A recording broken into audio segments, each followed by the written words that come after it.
Welcome to the Queen Trail Podcast.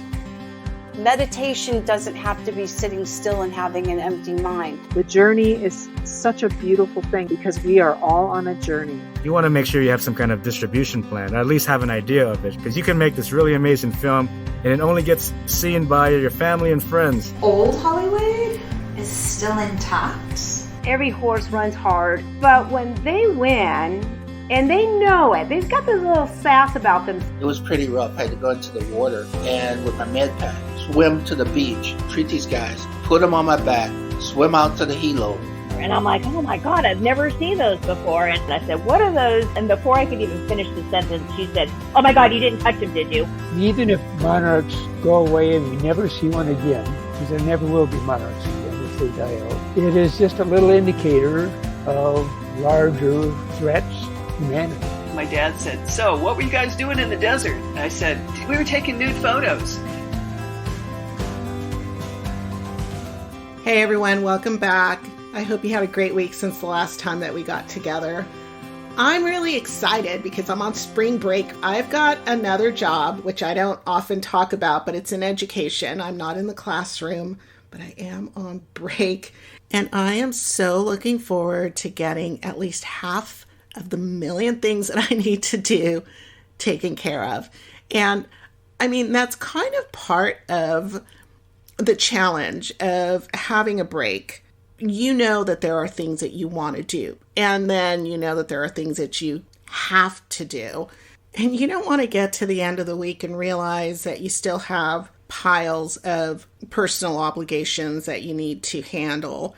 And now you've got to go back to full days. So what I've found is if I make a list and if I schedule things in my phone, like I have so many alarms, it's going to be crazy. Some of them I'm going to miss. I know that. I'm going to ignore them. And I'm just going to be like, I can do that tomorrow. But I do tend to do a whole lot more when I do that. And, you know, some of the alarms are like, I haven't been hydrating enough. So I think that a few of those might be missed. But then some of them are like, I have an appointment somewhere, so I have to make sure to honor that. So we'll see how far I get.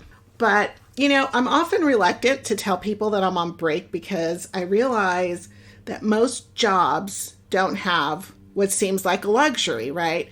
But the real difference between where I work and other establishments and organizations is that our vacation days are earmarked for these breaks. And, you know, in re-listening to the second part of my conversation with music arranger, composer, and writer Luis Guerra, which is about to come up and covers his battle against MS, the value of taking breaks when you have them available just can't be underscored. I've worked in education for a long time, and prior to that, I worked at some great places, but none of them forced me to take a break, right? And then there was about 18 months when my contract wasn't renewed in education that I worked at another organization that also didn't provide scheduled breaks. And one of the things that I noticed that resulted from not being essentially forced to take your break is that a lot of people that I worked with valued accumulating their vacation days, so they were really working nonstop. And the thing is that we are biologically designed to alternate between work and rest. And there's actually a distinction between sleep and free time type of rest. It resets and re-energizes you so that you are stronger, healthier, more focused, better able to get your work done, your obligations taken care of. But it creates space for creative pursuits, right? So it enriches your life. And in turn, that creates a balance, right? That's what the vacations are for. So as I begin mine, I really want to encourage anybody who's accumulating vacation days and hasn't had a break in quite a while to please take some of those days and hit your reset button. One of the things that I did to reset is to have brunch with my daughter, Sophia, of Lists with Sophia. So if you go back through my episodes, you'll see a handful of these fun Q&As. They're all entitled Lists with Sophia. And we hit a couple of galleries. If you're interested in seeing what my day-to-day life is, sort of, I don't post all of the time, but I do post a lot of reels to Instagram. But for now, I'm going to go ahead and get into this second episode with Luis Guerra, who is, as I said earlier, a music composer, arranger, and writer. He's also an MS warrior. And March is Multiple Sclerosis Awareness Month. That's what MS stands for. I just wanted to add a little bit of background here. Multiple sclerosis is a neurological disease, which means that it affects your nerves. It's chronic. There's currently no cure for it. About 2.3 million people worldwide have multiple sclerosis, and it's hard to diagnose. The stats are that about 42% of patients are misdiagnosed the first time around. There continues to be a push in research to develop disease-modifying therapies, drugs that will control the symptoms and also slow the progression of MS. But it remains a disease that deserves attention and support to find a cure. So please grab a cuppa and join me in the second part of my talk with my amazing guest, Luis Guerra. I hope that you will enjoy this in the company of friends talk as much as I did.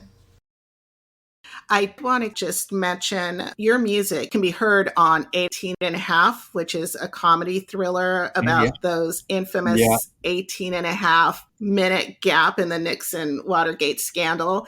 And you wrote Brasilia Bella, which is a bossa nova track that's in there that is just so rich and luscious. And it's just beautiful. I love it. Thank you. Yeah, you're welcome. I was listening to it like over and over for a bit there. Please. Also, Far More, which is a comedy drama about a fashion designer returning home. And I think almost everybody's heard of Whiskey Tango Foxtrot, about a cable news producer who goes on assignment in Afghanistan. That's right. You also have music in a 2017 adventure comedy that's called Bernard and Huey, about two friends who are reuniting.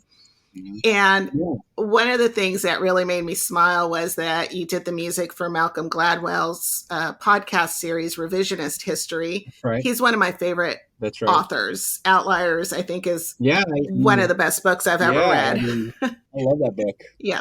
I still work with him. I mean, we're working on season 8, right now. I work with him. I work with like Stephen Dubner. I mean, I love those people that are like, they're creating stuff that we sort of all pull from. And then they're like, hey, what does the music sound like? I'm like, I don't know. Let's think about this for a minute. Like, it's a little overwhelming, but yeah, somebody like Malcolm Gladwell, it's like, that's big. Yeah, it's great. And his team of people, it's really awesome, and just some of the companies, like the producers at Apple or at Netflix, Wild Wild West Picture Show. It's like there are people over the year, David Clarkson, he has a company called Stalker. It's like there are people that I've worked with over the years that really have elevated what I'm doing. And Malcolm Gladwell's no joke.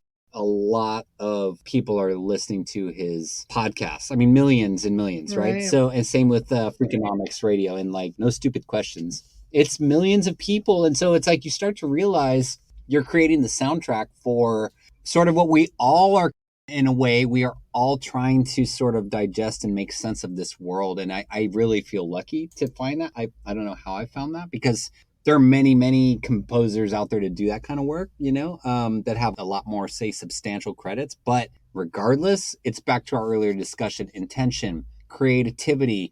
I really do feel like intention's a big one. And it's like, that's the only way that it's gotten me these types of situations. Because I feel like scoring a film or TV, writing a theme song for a TV show or whatever, like, yes, I'm in Los Angeles. I'm going to find that at some point. Connecting with somebody like Malcolm Gladwell or Stephen Dubner or Dr. Maya Shankar, or like any of those people that are really trying to sort of move the needle on how we view each other in a society, that's the shit for me. That's what I want to do, right? That's always been what I've wanted to do.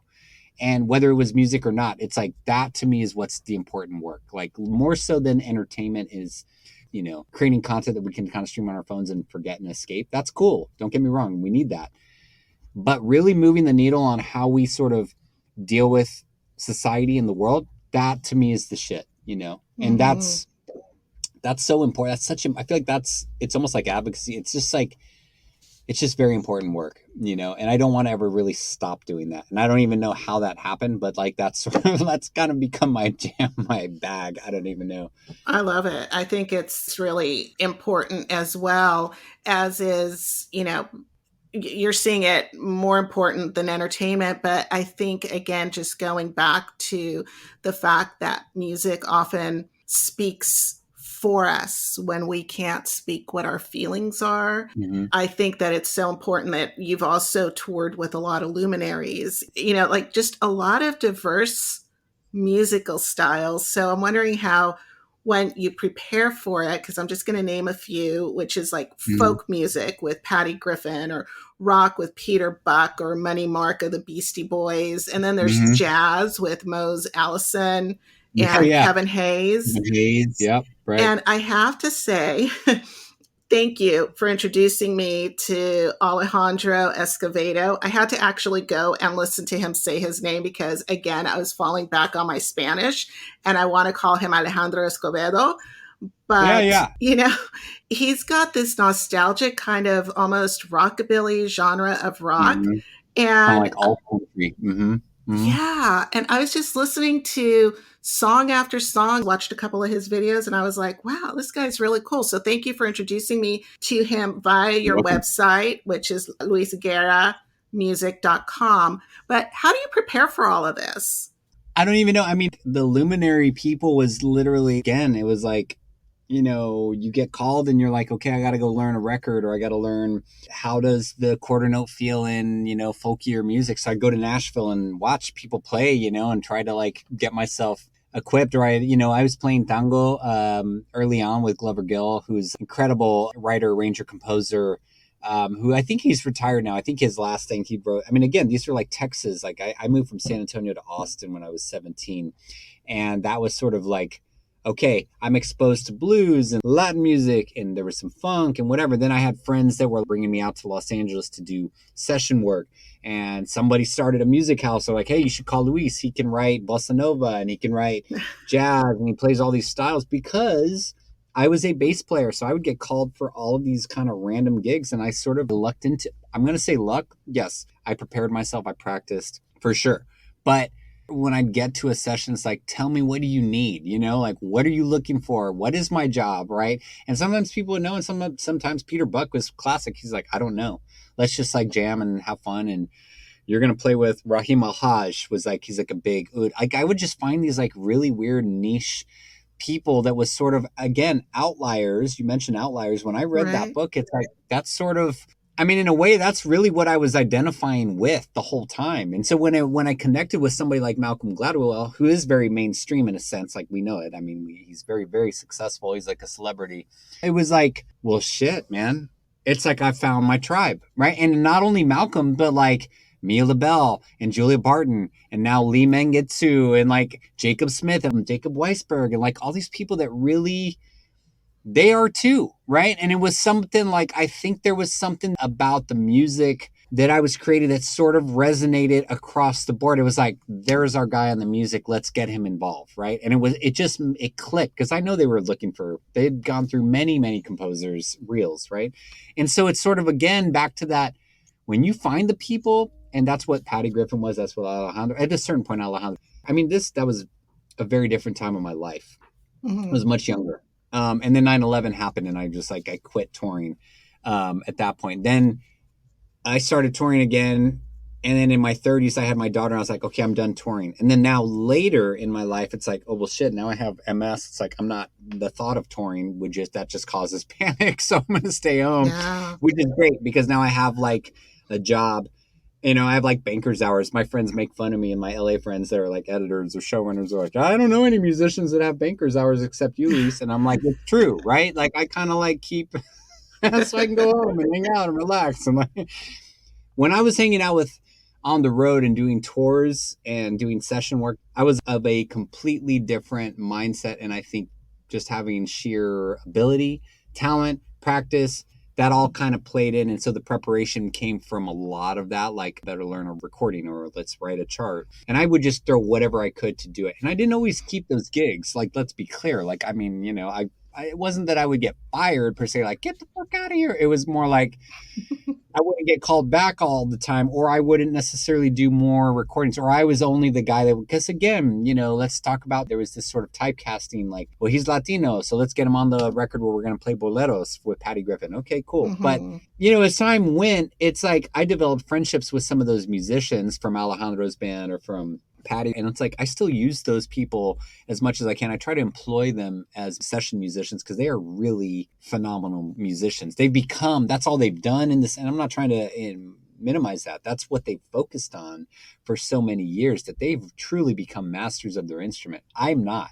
Like, I'm okay at these instruments like bass and guitar and piano. Like, I can play, I can hear some chords, I can play some stuff, I can pound stuff out. But really, if I need a legit piano player, I would start with somebody like, I'd want to hit up Kevin Hayes, and he might not even take the job because he's like, no, that guy was a complete genius virtuoso. But that's okay. I'm just saying, I'm using that as an example. Like, there are many ways to prepare for it. And so now it's like, let's send Lisa a script, you know, based on what I've done for all these shows or IMDb or TV. It's like now producers can kind of go, they can go to my website, and sometimes it's out of date. Like right now, I know there's an update with probably another, 5 projects, but whatever. It's like, there's enough there for people to get a sense of like, was this the sound we're looking for, right? Is this what because that's sort of how I'm going to approach it, through the lens of all those experiences from way back in the day for me, that where I prepared and I studied music and I learned about folkloric styles and folk music and got schooled on the bandstand by Alejandro or got called a sissy or whatever it was, and still got through it, and then got to this place where I was like, yeah, now I know a little bit about rock and roll, and now I know a little bit about how to play with space between my notes, and now I'm better intonation on my bass, and like, that is important. So when I go to compose, it's like, those are all my influences that are feeding into what I'm doing, as opposed to like, I didn't grow up composing music or going to Western composition. I didn't go to Juilliard. I didn't even get accepted to a music school, right? So am I self-taught? Yes, to some degree, but like, I learned a lot on the bandstand because that's how I paid my bills. I didn't have an option, you know what I'm saying? And so that sort of has now culminated into like, no, I really, really like writing and composing and arranging. Like, I think about it. It exists in my subconscious mind all the time. That's probably a good fit for me. As long as I can do this and show up, I am going to do this. You know what I'm saying? Yeah. And you put together compositions where you're playing every instrument. I mean, I saw a very short one where you did a little, the raccoon. Yeah. The raccoon, which I just thought was so cute, but, and really fun and innovative and creative and all of that, you know, but, how easy is it to move from one instrument to the next? And, you know, like, how do you put a composition together? I think it's like, where it starts from is your strength, right? For what I'm trying to do, it does work. And again, the raccoon theme, that became a full-on composition.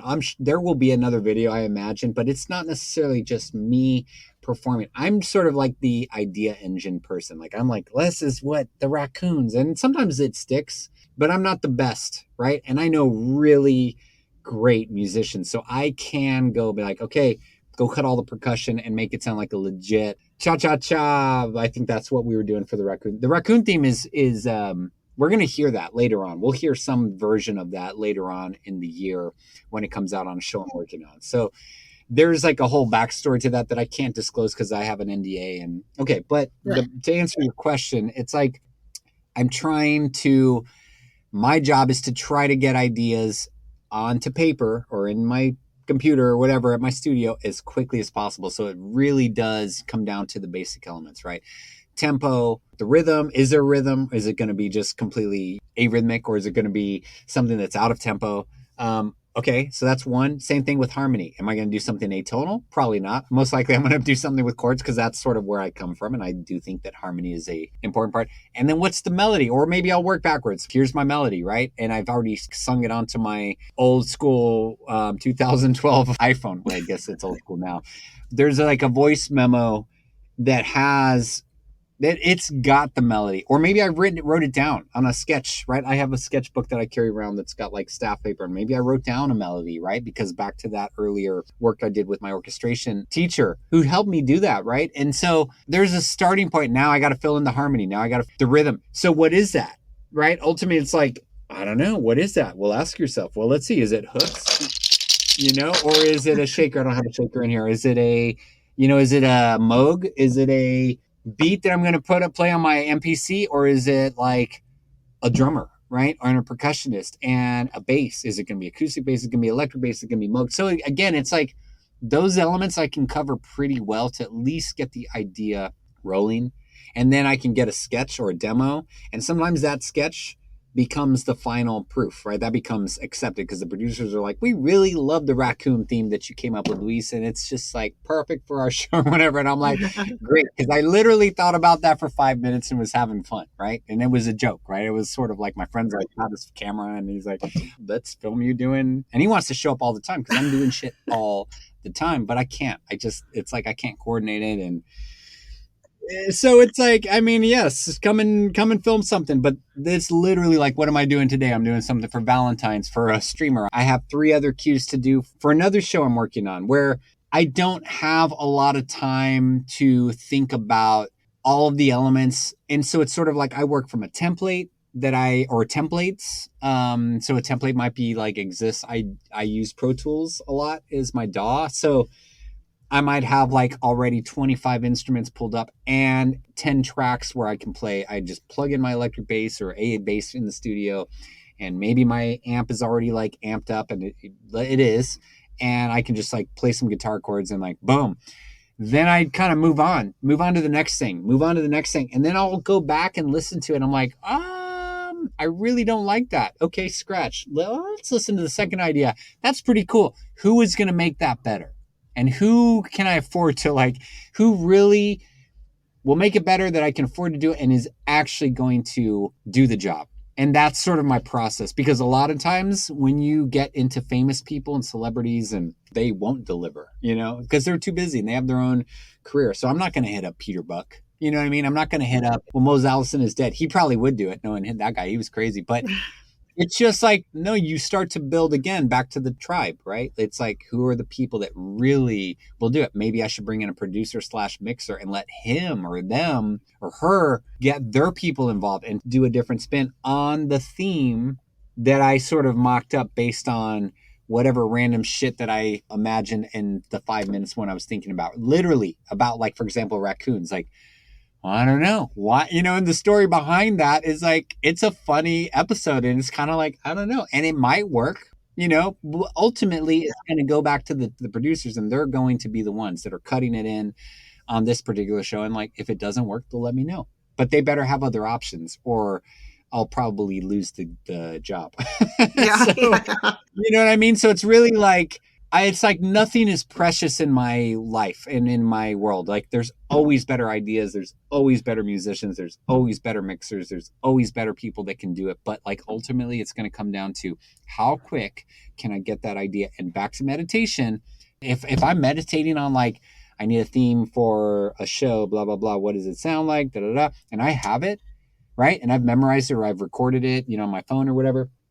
I literally have to get that down before it sort of expires, the sort of expiration of it. So that, I don't know if that I think that answered your question, but that's sort of like how I kind of do a deep dive. And I've been doing that all the way back to learning how to play like the bass lines or play on a record or whatever, like all the way back to my, teens and early 20s, all the way to now, my later 40s. Yeah, that definitely answered my question. And I also get that when you have an idea, you think, oh, this is such a strong idea. That's right. It's so concrete. I'm not going to forget. And 20 minutes later, you've forgotten. So I can see why you need to do it in real time. And I think for composition specifically, I think it's very, very, very, I cannot stress the varies enough, how easy it is to fall in love with your ideas.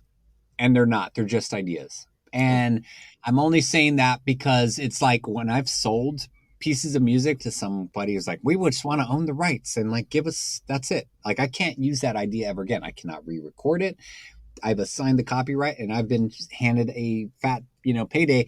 It's suddenly like the realization, okay, instead of lament, I'll just go write another one and it's going to be different. And it's sort of like when you get to that place in your life where you feel liberated with your creative influences, it doesn't matter. Because it used to be, I used to be like, oh, I'm only as good as my last idea. It's like, no, man, it's constantly flowing. Like I just have to tap in, because there are ideas there and it's like, they might be good, but they might not.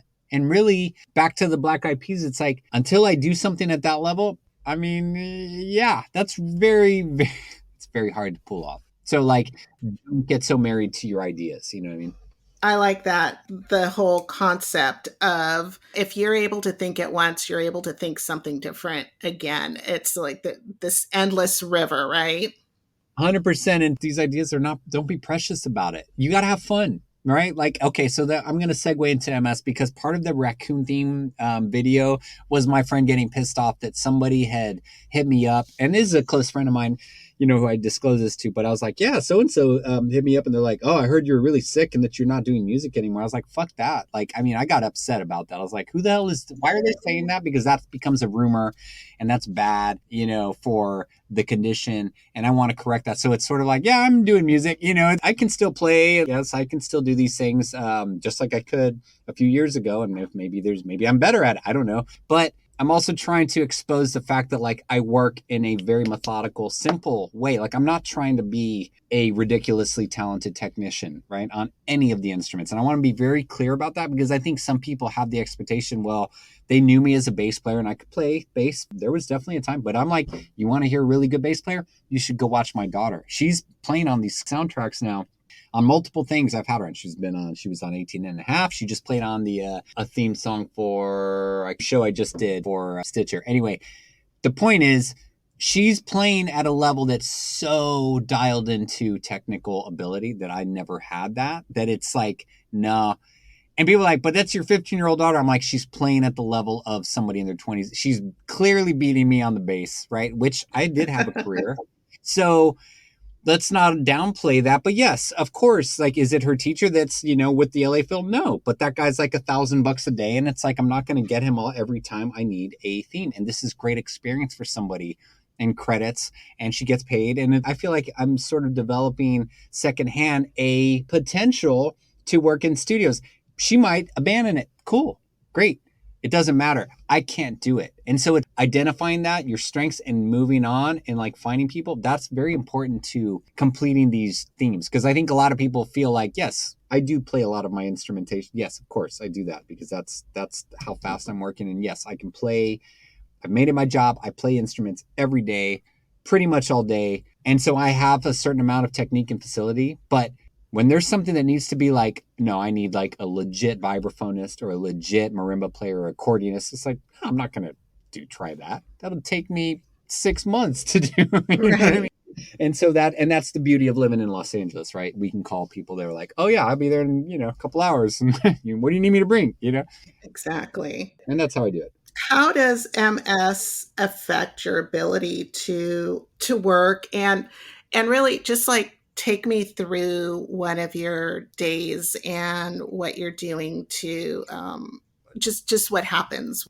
Yeah, so like MS is a, for those people that don't know, it is a neurodegenerative disease. And the sooner you catch it, the sooner you can stop progression. That's the idea.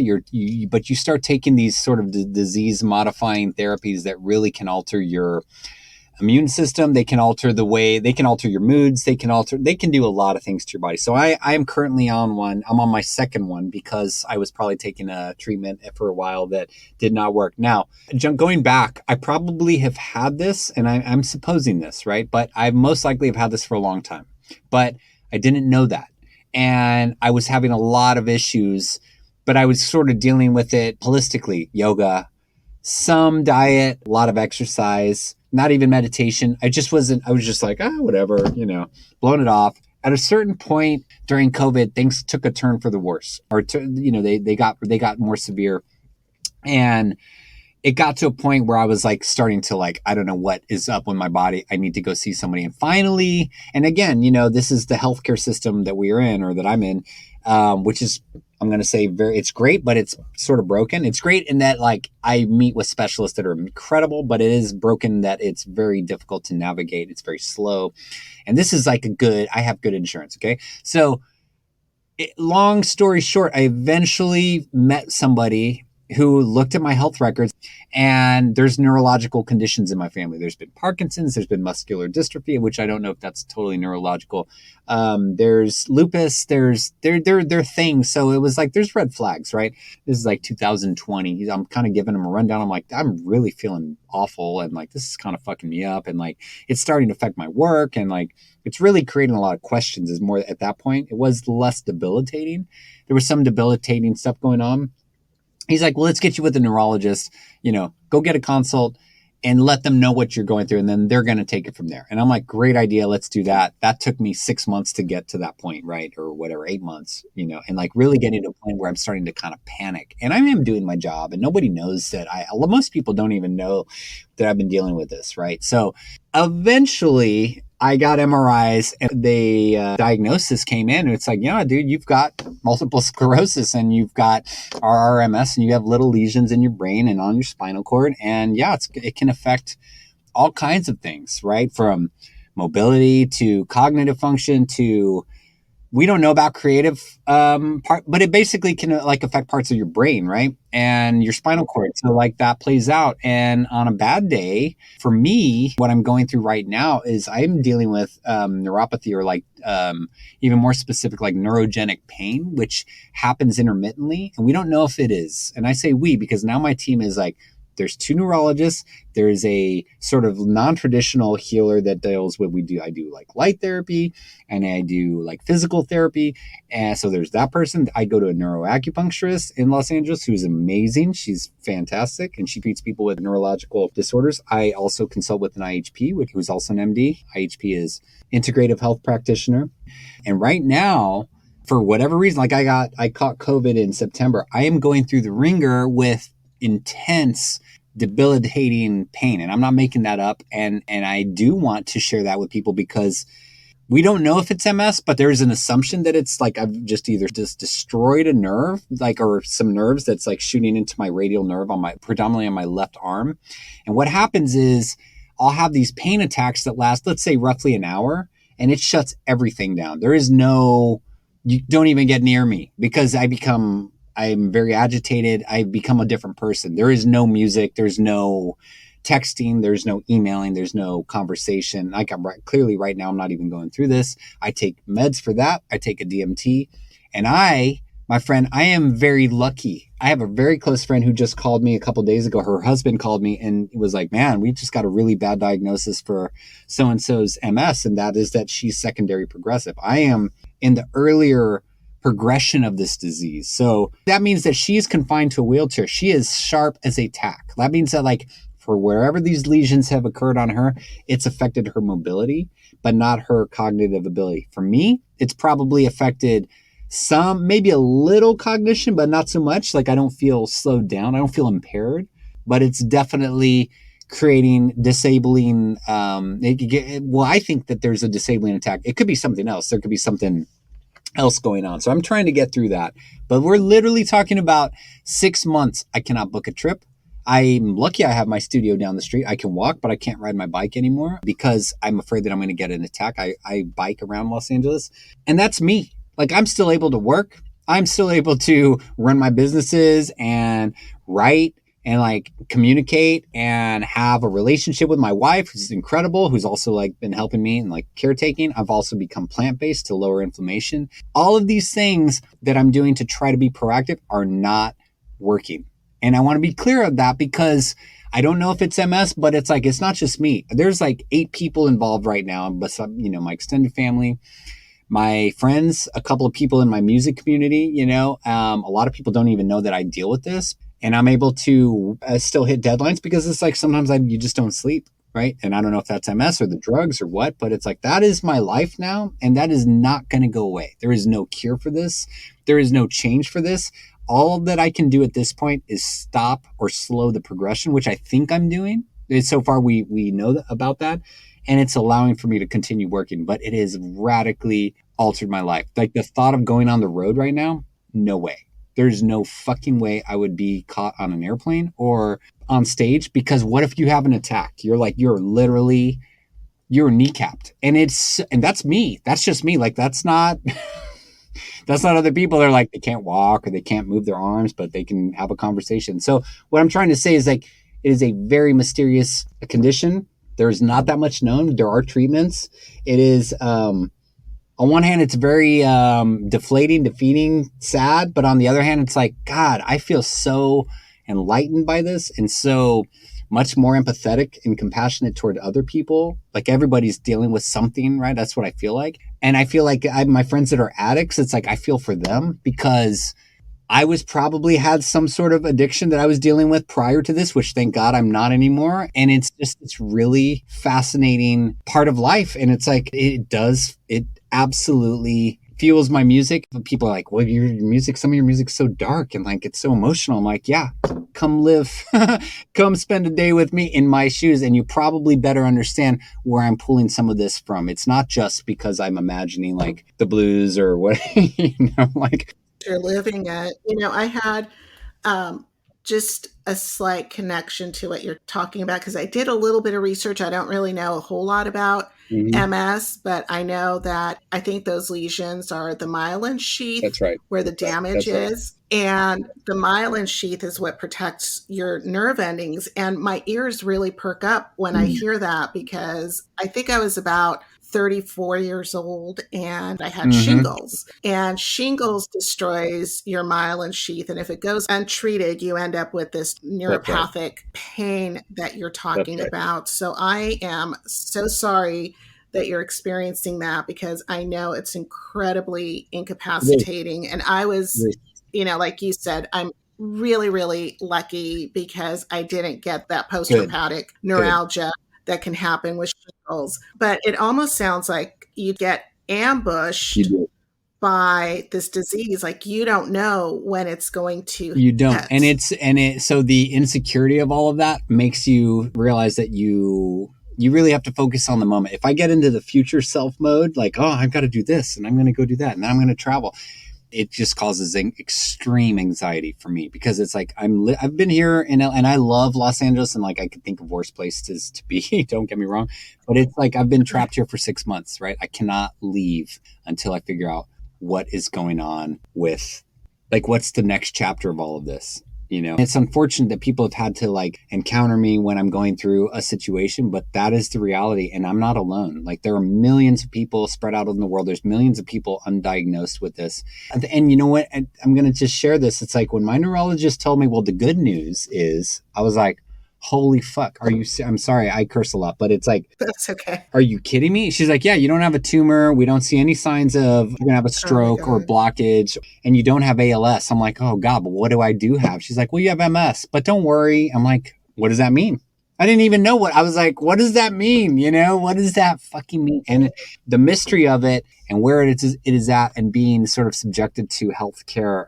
And I'm somebody that has insurance. I have resources. I have access. I can only imagine what people are going, and I'm vocal about it. Like, I mean, ask me now, but I was not. I was like, oh my God, I can't tell anybody. I'm going to get fired and this is going to happen. And now I was like freaking out. But it's like, so what? Like, people should know, right? And people with MS, like, they should share that. And there should be support groups in my mind, right? And maybe call me an idealistic person, but it's like, I want to help people because what I'm dealing with, I hope that that you never have to go through it, and no one in your extended family has to deal with it, and nobody in my extended family has to deal with it, because it's not okay. And to be sort of panned and to like, well, we'll talk to you next week. It's like, so what am I supposed to do between now and next week?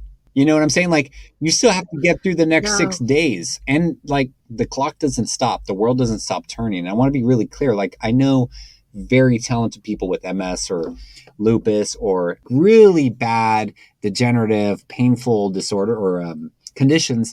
And like, you know, as time goes, you're like, I'm all right. I can do this. I can do that. But it's like, no. Yeah, I mean, it's like you really have to be vigilant. So like back to that earlier part of our conversation, it's like I'm spending a lot of my days doing this. And I feel like even though like every podcast invite that I get, I'm trying to take it because I want to use it as an opportunity to at least message, because I have friends that are really going through a hard time, you know, or colleagues in the MS world that they don't have funds to pay for drugs, right? And the drugs are really expensive. And insurance companies are ruthless, right? They are like, no, tell us, prove to us that you're sicker than you are. I'm like, you want to come and live in my shoes? Like, I'm like, who made that decision? Right.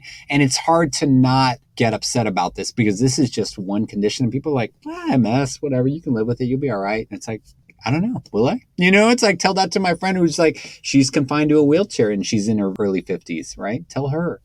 Is that okay? Like, it's so tough when you take a look at somebody like, you know, there's a couple of people that I'm thinking of that are really vocal about this, which is Selma yes. Blair.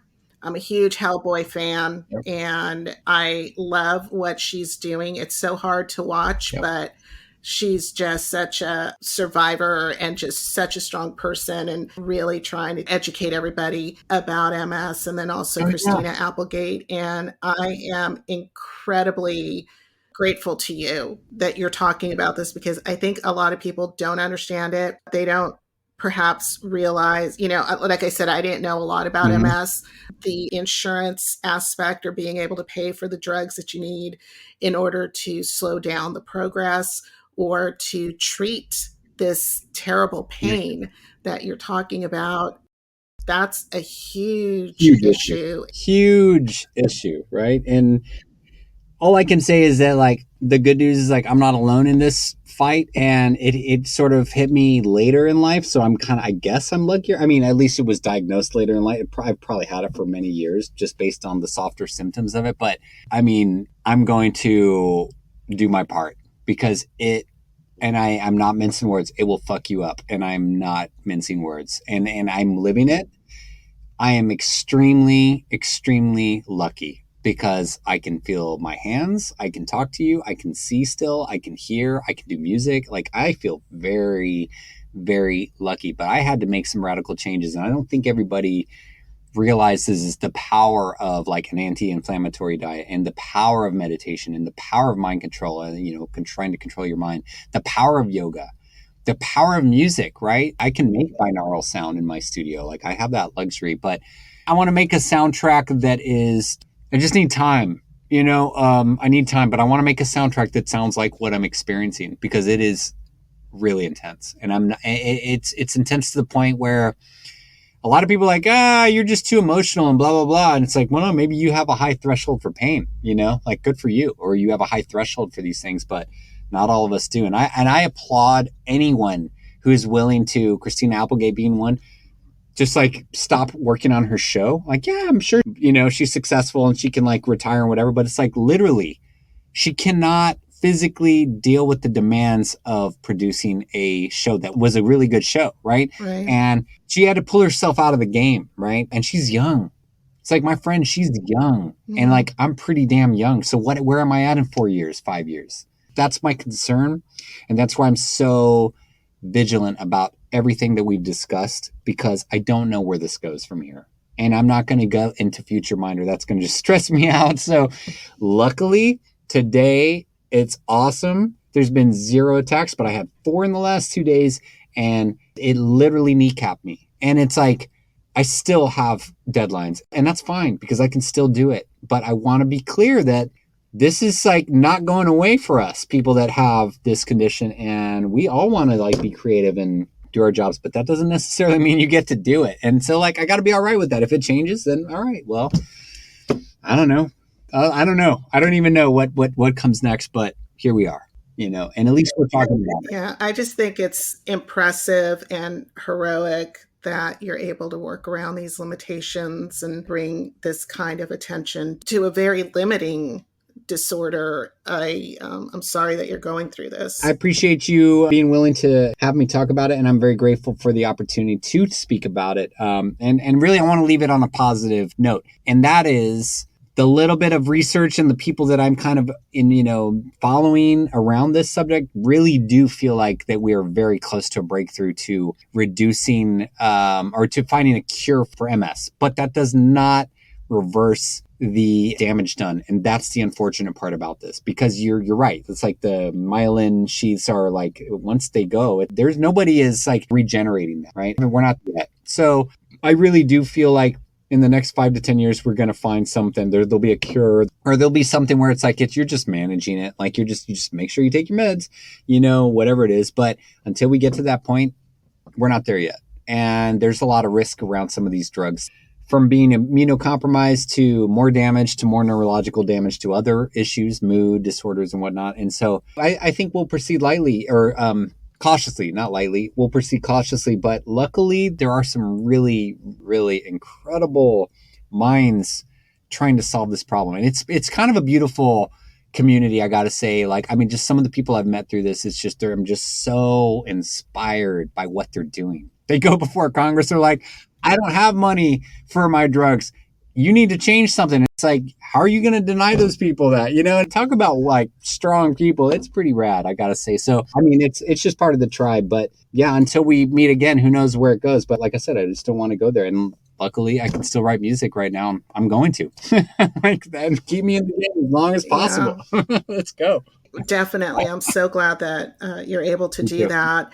And I know I had another question and I didn't write it down. See what happens? I didn't write it down. Right. But what I wanted to do is, if people want to see what you're up to, reach out to you, how can they find you? Great question. I would say www.luisguerramusic.com. You'll always find me. I try to answer every inquiry or content. There's a form on there. You can hit me up there. You can send me an email, luisguerramusic@gmail.com. That's spelled LUISGUERRA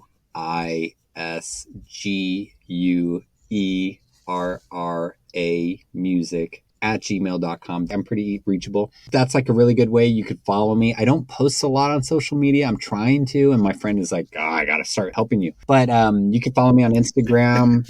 I can't even remember what the handle is. I think it's @LuisGuerraMusic, if I'm not mistaken. I want to say that I'm trying to use the same handle. I don't have a ton of followers. I don't post a lot, but I'm on Spotify. I'm out there. Like, I mean, there's a really great web person that helps me out. And so like, they've really tried to like put me out there, and I get mentions, from like Gladwell or Stephen Dubner, or Dan Mervish. Like, I have some friends that like, they're out there like constantly posting stuff. And so you'll hear about me. It's interesting. It's like, I keep running into like shows that are using my music, or they've licensed something. And it's like, little by little, I'm getting my work out there, and I think over time it'll be easier. I'm hoping that the sort of MS thing doesn't shadow what I'm doing, but I also hope that it sort of amplifies to some extent, because there aren't a lot of musical people that have come out with that. I know there are some, but I do want to represent if I can and help people out. And I think people with disabilities in general are completely underrepresented. So hit me up on any of those platforms, or my email or website, and we'll get the conversation going. And I'll put up links. Yeah, I mean, you found me through a mutual friend. I think I'm not that hard to find, but yes, sometimes I'm just so busy I don't get back to people immediately. But I'm around, and I love working with people. Like, I mean, if there's a cool project, pitch it to me. Like, let's go. Like, why not? But a lot of people are like, oh, they don't want to approach me because of this or that. I'm like, just send me an email. I don't care. Like, who am I? I'm just a person. So I really do love working and collaborating with people. I'm trying to find something for projects that are cool and inspiring, I am so inspired by Luis's tireless and creative spirit, and that intention and clarity and focus that he brings to everything that he does. And I am motivated to continue to support the cause to find a cure for MS. I'm also looking forward to more fantastic music and projects from him. Please check the show notes for links to everything that we talked about, including how to follow Luis. Please also take a moment to rate this episode because your ratings really do help move this podcast closer to the top of searches so that my friends and I can reach more people. I'm looking forward to sharing more upcoming In the Company of Friends talks with you. So be sure to follow me on the socials and the .com, all at The Quaintrelle Podcast. That's TheQuaintrelle Podcast. I am Sil Annan, The Quaintrelle, and until next time, I wish you passion, grace, courage, intention, creativity, elegance, and beauty.